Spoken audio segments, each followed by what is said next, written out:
This show is sponsored by ODYS Global.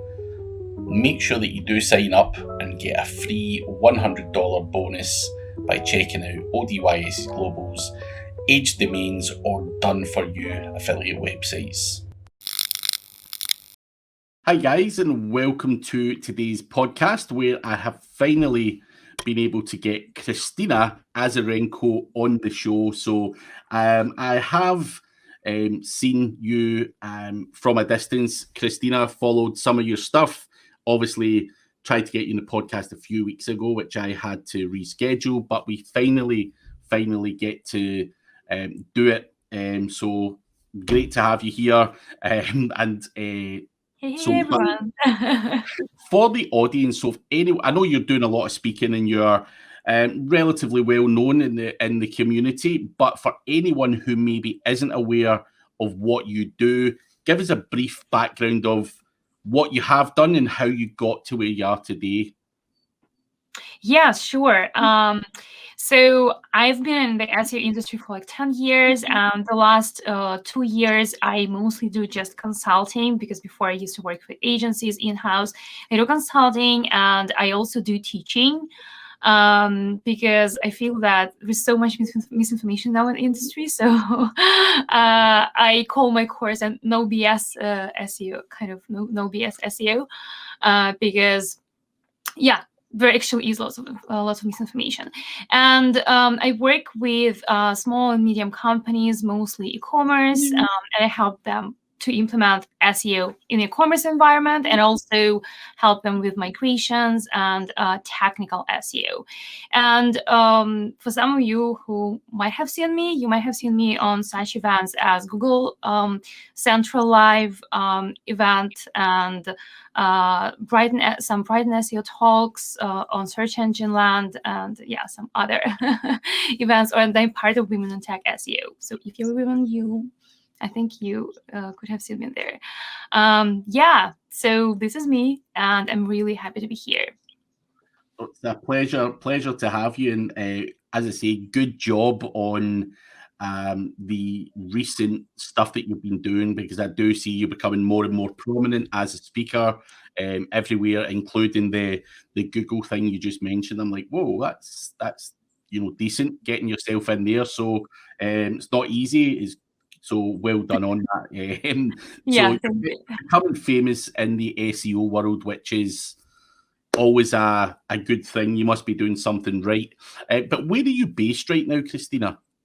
I'm based in Toronto, Canada, but I'm originally from Belarus, which is actually on the same continent as you are, Greek. Yeah, I just assumed you were still based in Europe. I had no idea you were in Canada. Yeah, so I moved to Canada 3 years ago, and I'm here. I live here now. So yeah, your accent's a bit. It's a weird accent, obviously, the Belarus, but you've got this kind of it's hard to tell where you're actually, based. Yeah, exactly. Because my accent is kind of non-existent, because it's not over a particular country. I've learned a lot about phonetics and all the stuff, but my language, like regional language, is Belarusian and Russian. So I could talk like this, but I don't talk like this. I don't really like how it sounds. So yeah, that's why I'm saying that my accent could sound like this, but it doesn't. So it's kind of an accent of a non-existent place, because it's a combination of so many different things. Yeah, no, it's nice that you have the skills to also do that. I think many of us are lucky if we can speak one language, like me. So the fact that you've been able to combine multiple accents and dialogues and everything else is good job. But so when you moved to Canada, what was that, for work reasons, or did you just decide I'm going to go over here and that's a country I like, or was it for a specific job? No, so it's interesting because from the early childhood, I knew that I wanted to move somewhere, and for a long time, my dream country was the UK actually, and I love London. I've been there like 80 times, and I still love it. So, but it was quite hard to move there as basically a resident if you don't have some job offer or something like that. And in Canada it was much easier because there were immigration programs, so I went through an immigration program with my hubby and we moved here together, and we actually started from scratch because when we came here we had to find a place to live from scratch. We had to find work because if you come as a permanent resident, it doesn't mean that you have a job here already. And we started from scratch. It was not easy, I should say, because just moving to another continent, to another country with a different language, well, I treat English as my second native language because I'm with it from my childhood, but still it's different when you live in another environment, another rules, everything is different. So yeah, 3 years ago we started from scratch. I needed to prove myself from the bottom to the top, and it was a journey, I should say, but it's a rewarding journey, and I'm really happy that we did it. So you basically went over there and probably just started trying to get clients, I'm assuming, new clients in a new continent, or were you trying to pick up SEO clients from back home? How did you money? So when we first came, I first landed a job, and then I didn't like this job and went to another job at an agency. It was good. I worked there for 1.5 years, something like that. But I wanted to move on. I wanted to have something else, something more. I wanted to have more control over who I work with. So 1.5 years ago, I started my consultancy, and I mostly work, which is interesting. Most of my clients are based in the USA, not even in Canada. So yeah, it's still the same continent, but I mostly work with companies in Canada and USA, and this is part of my business. Interesting. And you mentioned that e-commerce is the kind of vertical that you operate in. Just for anyone listening, how different is e-commerce SEO from just generally doing like a plumber or something like that? Is it that different, and what are the differences? Yeah, so the basic principles are the same because it's still SEO, it's still Google search, it's still Google index and all the stuff. But when it comes to e-commerce, there are some particular challenges that websites of this type face. For example, faceted navigation. This is one of the hugest things, and it's actually not only for when people think about e-commerce, they mostly think about online stores, but there are also kind of aggregators like, for example, real estate websites or dealership websites. I sometimes work with dealerships as well. So these are e-commerce type websites. So everything when it comes to e-commerce SEO is applicable to them. So faceted navigation is a huge issue, and also it's not an issue, it's a challenge, which can have issues that can be solved by a good SEO, right? There are also things like stock. The stock can be really dynamic. So what do you do when products or cars, if you're a dealership, go in and out of stock? How do you handle this?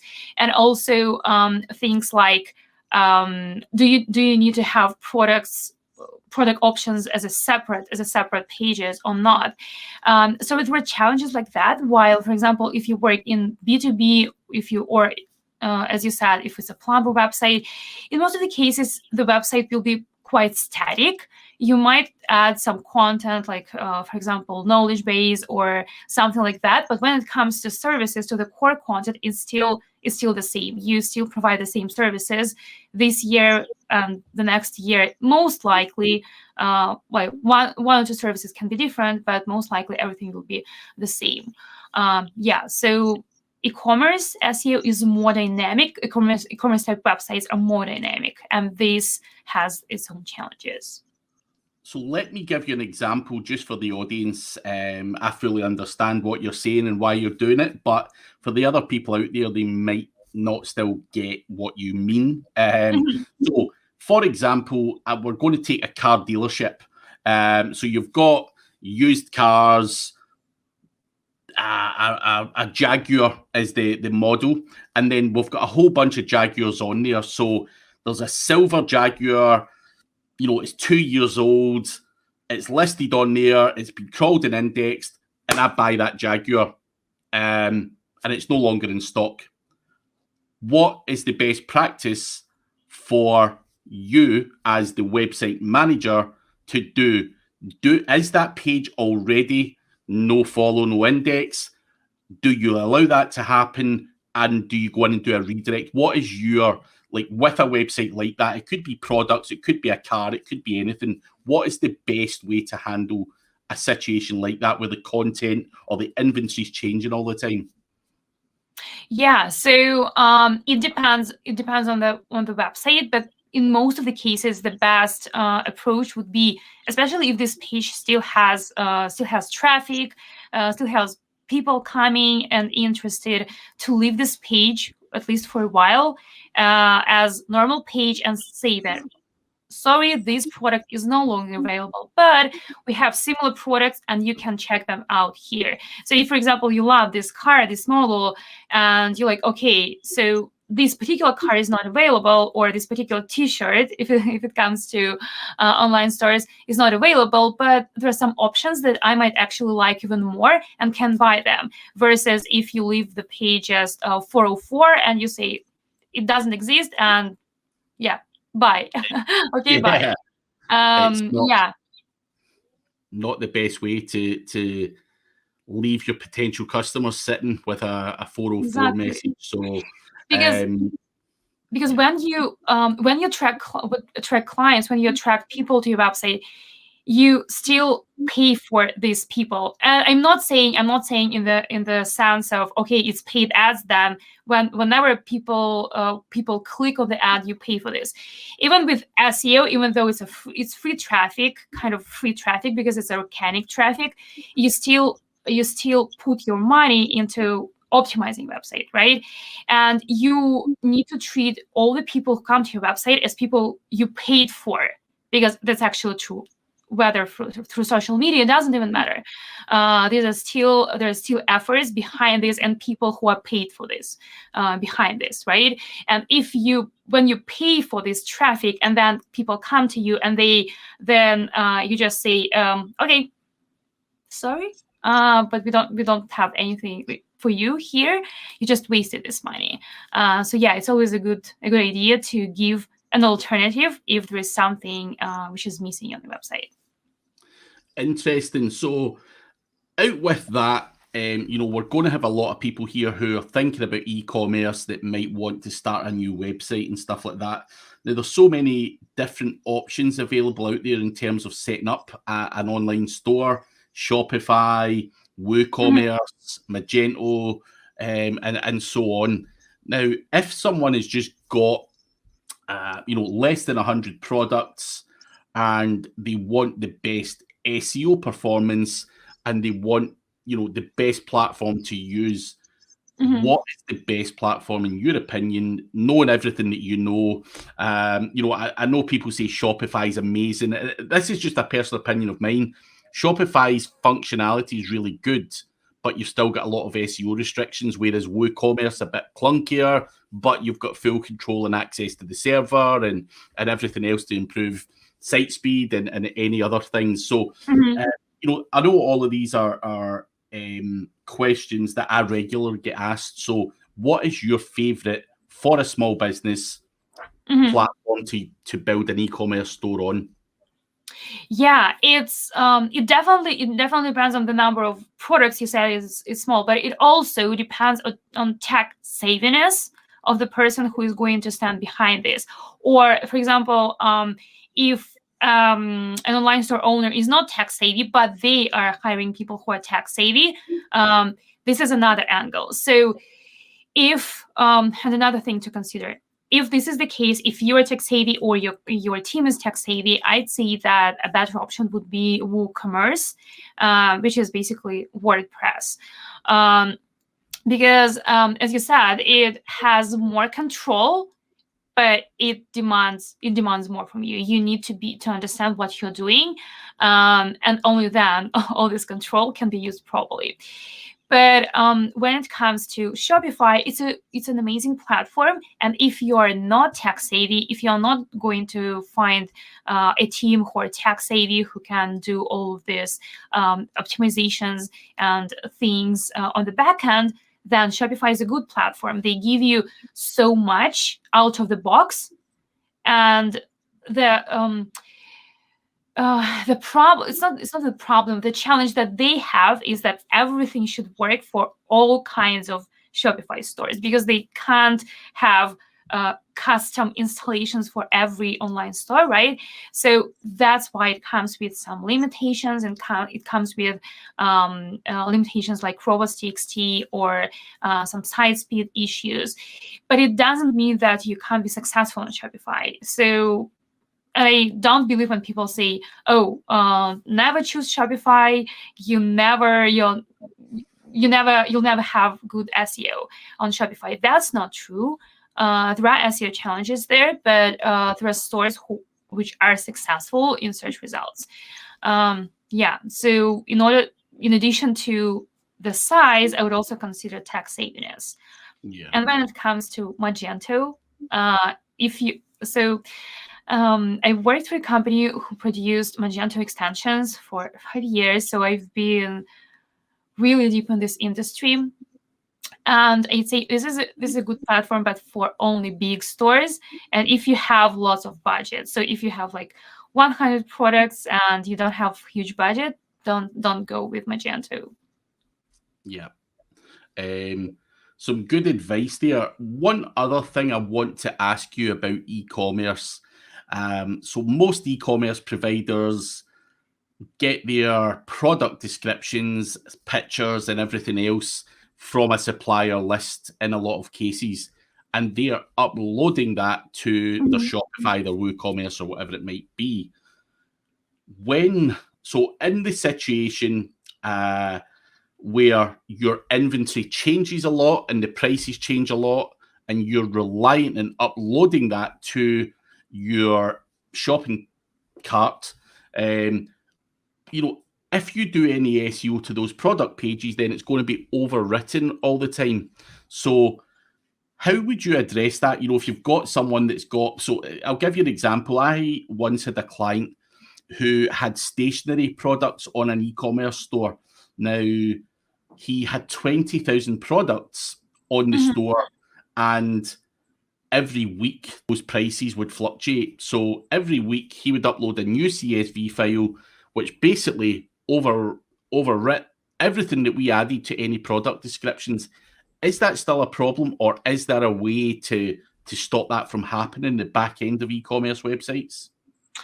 I honestly didn't have clients like that who needed to overwrite everything.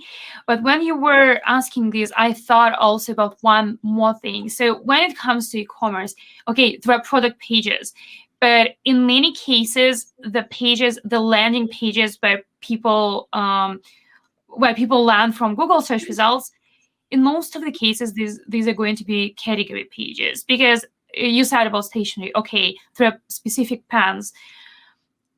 I don't think that these pens are that specific that the majority of the traffic will go to one particular product page of a pen, right?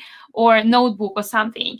So when it comes to this, do what you can do. If it's overwritten all the time, well, there is there are no many things that you can do. But when it comes to categories, make sure that the categories are optimized properly, because they will have a huge part in generating traffic for your website. And if you make them as granular as possible and have the right intent on them, like, for example, black pants or red pants, something like that, right? More long-tailed keywords, then it will be better, because you just can't spend all the time chasing these changes with products. So you can just step back and optimize category pages first.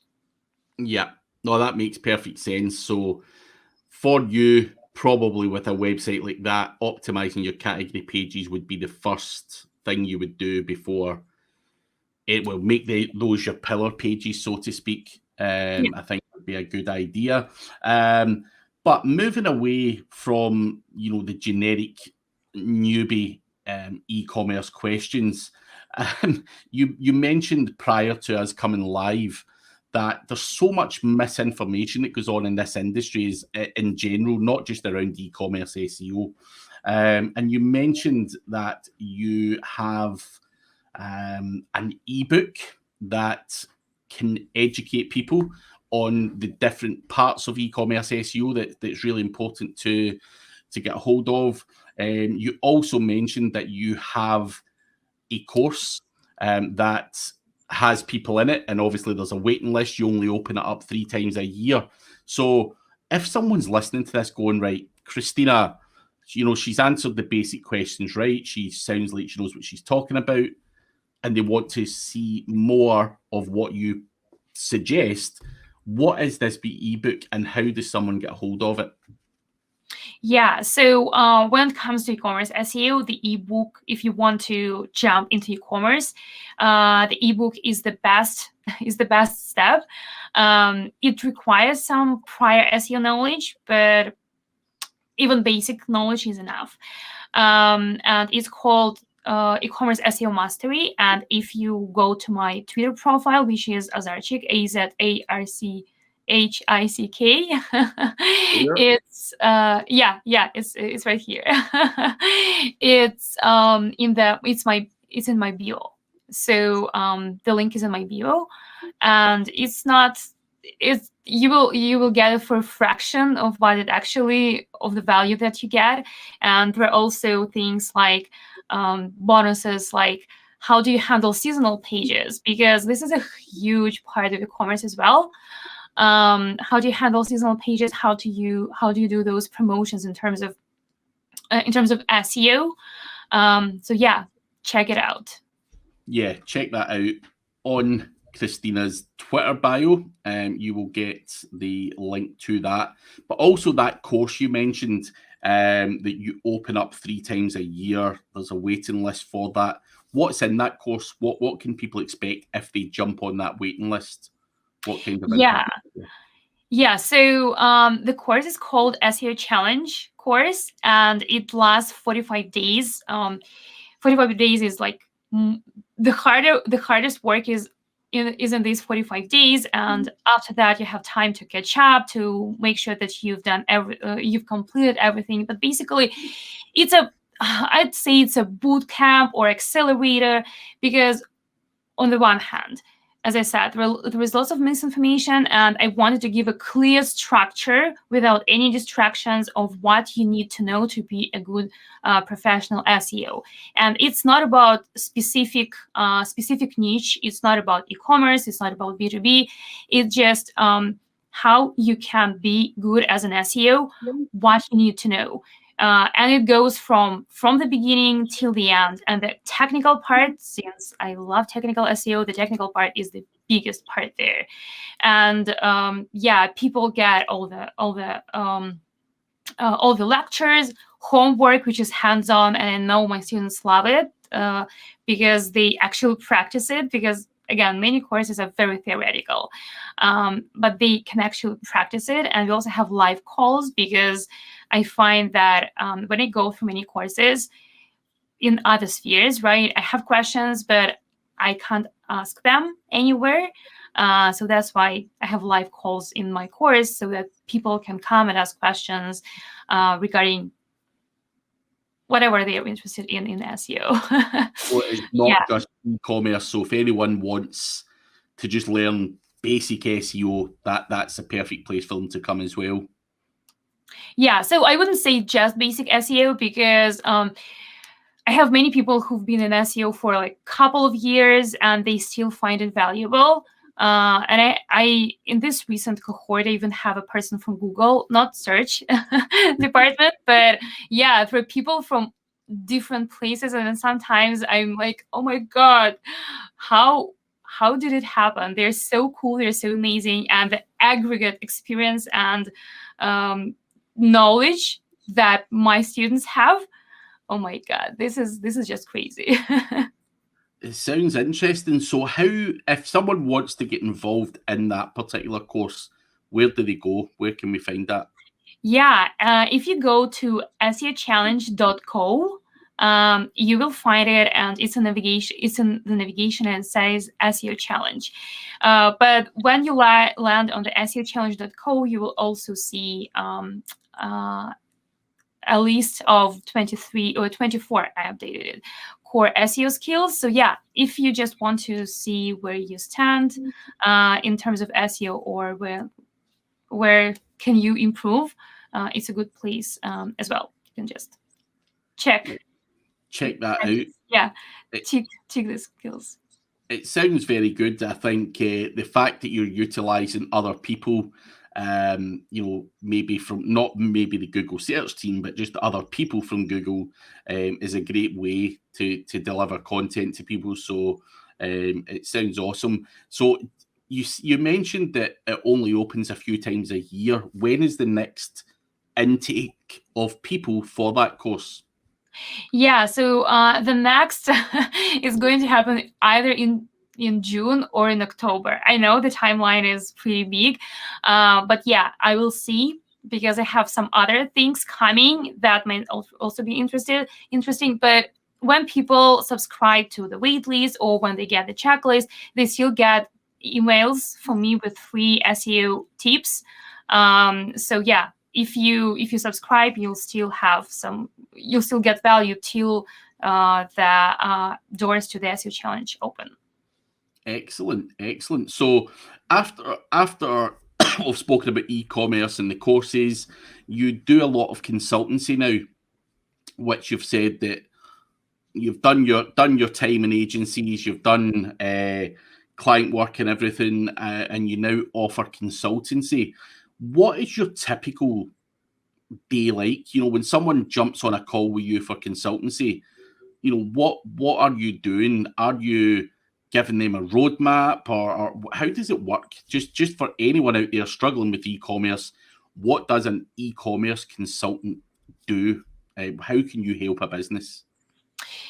Yeah, so my main thing is mostly in technical part. So I work on more kind of difficult projects. For example, I work with one content management system, which is for dealerships, and I guide all the SEO. All the SEO things that they need to have. I write all the guidelines and recommendations and talk to developers. So I'm more on the technical part of this, versus saying, oh, like this is the roadmap. This is the way that you need to go. And I do this sometimes as well, but I'm still more on the technical side. And I also help with migrations, where I also check everything and write all the, not recommendations, but all the requirements in the form of user stories. I don't know if people are familiar with user stories, but yeah, all the requirements that should happen in order for migration to happen really good, like not losing traffic. So you mentioned user stories there. For someone, a dummy like me, what the hell is that? I have no clue. Yeah, so a user story is kind of a requirement, and it's used in agile environments. So basically, when everybody needs to understand what's going on, and it can talk to managers, and it can talk to developers as well. And the end goal, because these are technical user stories, the end goal is to make sure that developers understand what they are and how things should be implemented, because you don't want to just say, oh, do this, and then somebody else inside of the company needs to reward and explain this to developers. This is not a good idea. So a user stories basically follows this structure. As a particular type of users, for example, as an SEO manager, I want, and then the outcome that you want to achieve, so that, and what happens when this outcome is achieved. So for example, as an SEO manager, I want the website to have robust.txt file so that Google and other search engines know which pages are allowed to be crawled, and which pages are allowed to be crawled. And then you have acceptance criteria. For example, the robust.txt should be found on this URL. So basically, domain and /robust.txt. The robust.txt file should return a 200 HTTP status code, which means that Google can actually see it. The robust.txt file should, for example, allow all pages. So put this line in the robust.txt. It should link to the XML sitemap. So these kind of things, and then you can check against acceptance criteria if this has been implemented correctly. Because again, if you say, I want robust.txt to exist, okay, and then the developers, like, where should it exist? How does it look like?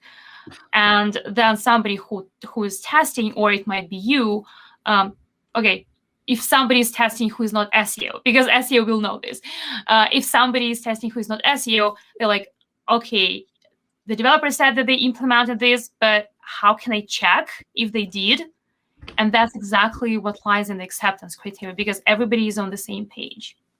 Yeah, no, that makes perfect sense, because I think if we're all honest, SEOs always end up fighting with developers, and it tends to be because a developer doesn't understand SEO, why we need this. So it sounds like a great option to get the two sides working together.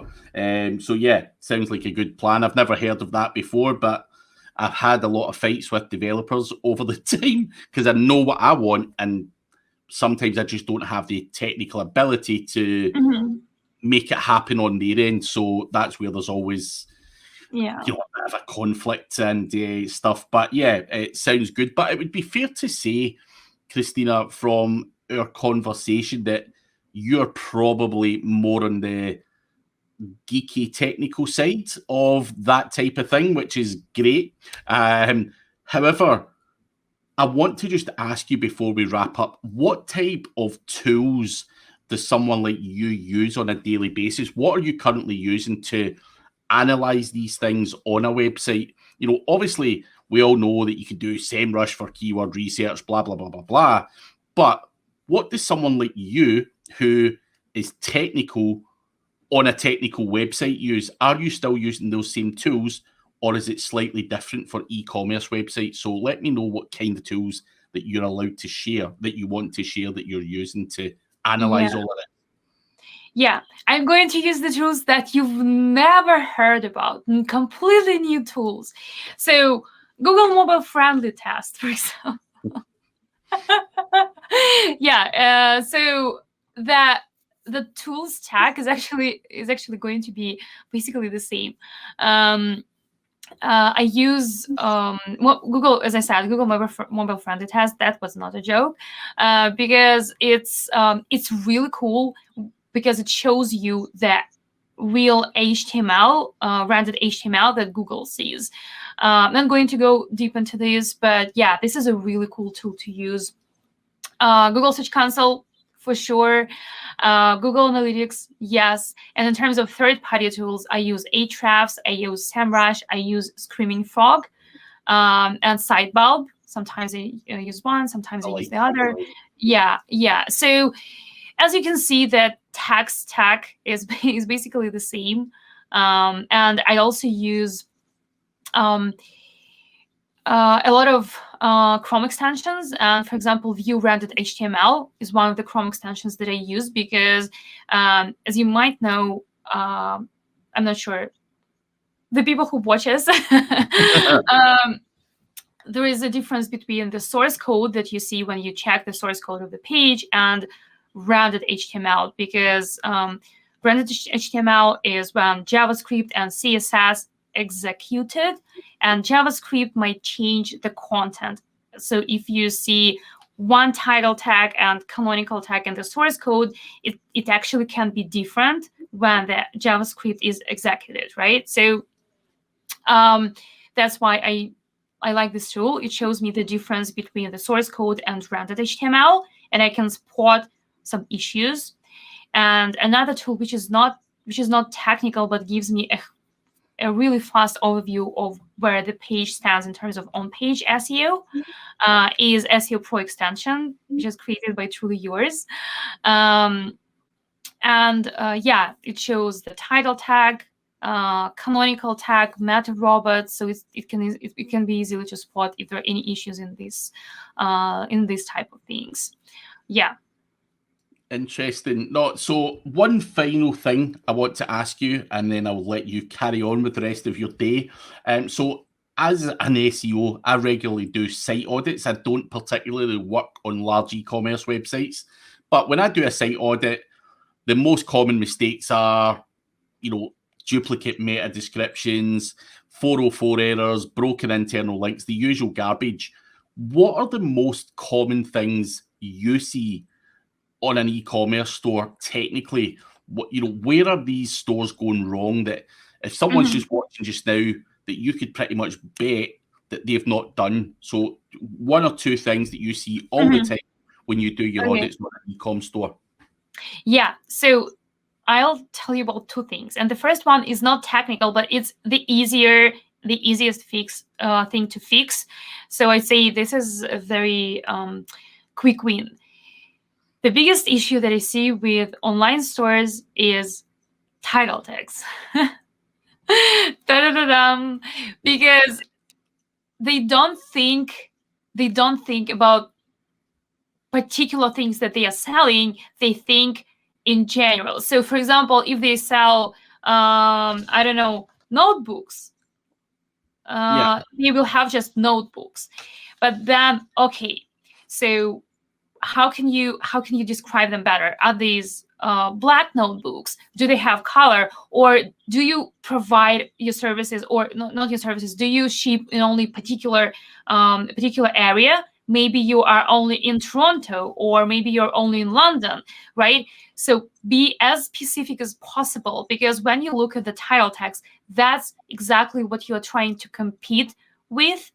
And if you say just notebooks, it means that you're competing with all the stores that sell notebooks, no matter where they are located. And as you might guess, it's a very tough competition, and you might not always want to win there, because you might end up with people who are not really qualified, who are not really your customers, and are outside of your shipping zone. So this is the first thing which I look at, and it tells me a lot how people structure their title tags. You can start with implementing templated title tags. It works really well, and then you can go deeper and customize them based on keyword research and with specific things that you can implement on particular categories, for example. And the second thing is duplicate content. When you have, for example, when you have a subcategory belonging to multiple categories, and it has the same products, everything is the same, but it has just different URLs. Or when a product belongs to two or more categories, and there is a category indication in URL, so that you end up with 2 or 3 URLs for the same product. This is the second thing that I see a lot, and it's already a technical issue, and it's harder to tackle, but it needs to be tackled. But as I said, the first thing that you need to do if you see that your title tags are off, start with the title tags. Yeah, it's amazing how many people are not doing the basics right. In my opinion, as I say, I don't do audits to I can, of course, I can with e-commerce websites, but in general, I don't really do client work anymore, so I've not done e-commerce in a while. But it's frightening how many people don't do the basics right, or as you say, have the duplicate URLs, product variations where they've got a pair of black shoes and a size 7, 8, 9, 10, and all those search parameters are being indexed. All these basic things are they need to be dealt with. Exactly. But obviously, e-commerce SEO is a massive subject, and you could talk for hours and hours and hours about the problems and the fixes and everything else, which we don't have today. But check out Kristina's book, which you can find on her Twitter bio, Azarchick, yeah. So Azarchick, and also check out, where was the course again? SEOchallenge.co. Yes, SEOchallenge.co, and if you click on the SEO Challenge in the main navigation, you'll see the page, and the wait list is there. Get on the waiting list, guys. But a big thank you, Kristina, for finally getting on here. Hopefully, people will take some good tips from what you've said. But, guys, there is a lot more under the technical hood of e-commerce SEO. She could probably go on for hours and hours and hours, being really geeky. So if you do want to reach out to Kristina, check out the book, the course, or check her out on Twitter, and you'll be able to get a hold of her. And if you need consultancy or whatever, give her a shout. I'm sure she will be very glad to help if she has the time available. But any last messages for the audience, Kristina, before we go? Yeah, just I don't even know what exactly to say here, but thank you so much for watching this. And if you are in a situation like this rings true to me, if you are in a situation where you are so tired of lockdown and everything, we are in different parts of the country, of the world, right? Just hold on. We're getting near the end of that stuff soon. Hopefully in the UK we are anyway. But yeah, everyone else, keep holding out, and hopefully we can all meet and have a beer at some point at an SEO conference in the near future. But yeah, thank you very much for joining us today, Kristina. It has been an absolute pleasure.